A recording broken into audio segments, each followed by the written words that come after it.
हमारे शास्त्रों में 3 मुख्य देवता बताए गए हैं, ब्रह्मा, विष्णु और महेश। ब्रह्मा जी को सृष्टि का रचयिता कहा गया है। उन्होंने इस ब्रह्मांड की रचना की। धरती, आकाश, जीवन, सब कुछ उन्हीं के संकल्प से उत्पन्न हुआ।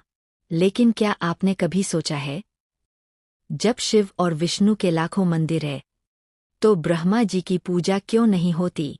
आखिर वो कौन सा रहस्य है जिसने उन्हें पूजा से वंचित कर दिया? एक देवता होकर भी क्यों है वो उपेक्षित? आज हम जानेंगे सत्य, अहंकार और न्याय की वो कथा, जो आपको सोचने पर मजबूर कर देगी।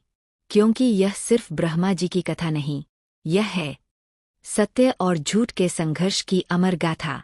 कल्पना कीजिए, एक समय था जब कुछ भी नहीं था। ना दिन था, ना रात, ना कोई ध्वनि थी, ना कोई स्वरूप। सब और सिर्फ एक असीम शांति और नीरवता। उस शून्य से जन्मा एक चेतन प्रकाश, जिसे हम कहते हैं परब्रह्म। उसी परब्रह्म ने सृष्टि के संचालन के लिए रचे। ब्रह्मा, सृष्टि के रचयिता, विष्णु, पालनकर्ता, और महेश, विनाशक, जो विनाश से नवसृजन करते हैं। Globe showing Asia Australia. Brahma ji ने सृष्टि की रचना प्रारंभ की। धरती, आकाश, जल, वायु, पशु, पक्षी, देव, असुर, मनुष्य, सब कुछ उनके ही संकल्प से उत्पन्न हुआ। उन्होंने सप्तऋषियों की रचना की। धर्म, काम, लोभ, मोह जैसी मानसिक प्रवृत्तियों को जन्म दिया। लेकिन धीरे धीरे ब्रह्मा जी के भीतर एक अहंकार जन्म लेने लगा। ब्रह्मा ने कहा, मैं रचयिता हूँ। मेरी ही इच्छा से यह संसार चलायमान है। मुझसे महान और कौन? High voltage. इसी बीच विष्णु जी ने भी ब्रह्मा जी की बातों को सुना। वो मुस्कुराए, पर शांत नहीं रहे। विष्णु ने कहा, ब्रह्मा, तुम रचते हो, पर मैं पालता हूँ। यदि मैं न रहूं, तो तुम्हारी रचना भी नष्ट हो जाएगी। और इसी से आरंभ हुआ एक अनोखा विवाद। कौन श्रेष्ठ है, रचना करने वाला या पालन करने वाला? फायर।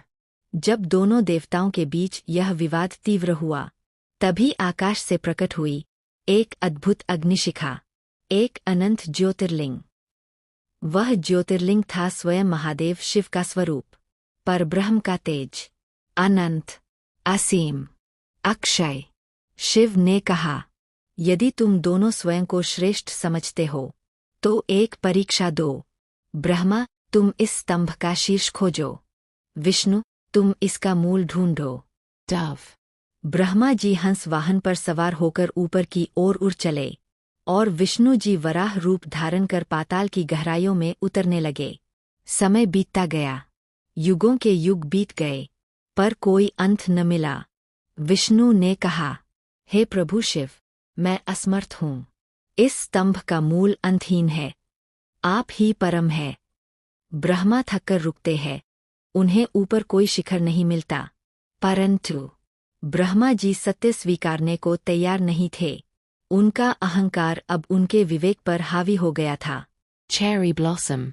ब्रह्मा जी ऊपर आकाश में केतकी के फूल से मिलते हैं। ब्रह्मा ने कहा, हे केतकी पुष्प, क्या तुम मेरी सहायता करोगे? केतकी ने कहा, कैसे, प्रभु? ब्रह्मा ने कहा, तुम बस ये कहना कि मैं तुम्हें शिखर से लाया हूँ। मैं विजय चाहता हूँ। केतकी पुष्प सहम कर सहमति दे देता है। ब्रह्मा जी नीचे लौटे, गर्वित मन से। विष्णु जी ने सिर झुका दिया, और ब्रह्मा बोले। ब्रह्मा ने कहा, मैं ऊपर तक गया। यह देखो, पुष्प प्रमाण है। शिव प्रकट होते हैं। शिव ने कहा, ब्रह्मा, तुमने छल किया। सत्य की जगह झूठ को चुना। केतकी, तुमने झूठ की गवाही दी। इसलिए ब्रह्मा, तुम्हारी इस संसार में कभी पूजा नहीं होगी। कोई मंदिर, कोई आरती तुम्हारे लिए न होगी। और केतकी, तुम कभी मेरी पूजा में स्थान न पाओगी। आज भी पूरे भारतवर्ष में शिवलिंगों के अनगिनत मंदिर है। विष्णु के मंदिरों में आरती गूंजती है, पर ब्रह्मा जी? सिर्फ एक स्थान, पुष्कर, राजस्थान, जहां उनकी मूर्ति है, पर पूजा वो भी सीमित। केतकी पुष्प आज भी शिव पूजा में वर्जित है, क्योंकि सत्य से बड़ा कोई धर्म नहीं। यह कथा सिर्फ एक मिथक नहीं, यह एक चेतावनी है कि अहंकार, चाहे वह देवों में हो या मनुष्यों में, विनाश का कारण बनता है। सत्य, चाहे कड़वा हो, अंततः विजय पाता है। क्लैपरबोर्ड। ब्रह्मा जी रचिता थे, पर उन्होंने सत्य को ठुकराया। शिव न्याय के प्रतीक है, और उनका निर्णय अनंतकाल तक गूंजता रहेगा। इसलिए आज भी इस धरती पर ब्रह्मा की पूजा नहीं होती। कहते हैं, सत्य को क्षणभर के लिए दबाया जा सकता है, पर मिटाया नहीं जा सकता। ब्रह्मा जी ने सृष्टि रची, पर अहंकार ने उन्हें सत्य से दूर कर दिया। और जब कोई भी, चाहे वह देवता ही क्यों न हो, अहंकार और झूठ का मार्ग चुनता है, तो उसे परिणाम भी उसी के अनुरूप भोगना पड़ता है। आज भी ब्रह्मा जी की पूजा न होना सिर्फ एक धार्मिक तथ्य नहीं, बल्कि एक चेतावनी है हर उस मनुष्य के लिए जो अहंकार और धोखे की राह पर चल पड़ा है। यह कथा हमें सिखाती है कि सत्य ही अंतिम शिव है, और सत्य ही सच्चा ब्रह्मा है।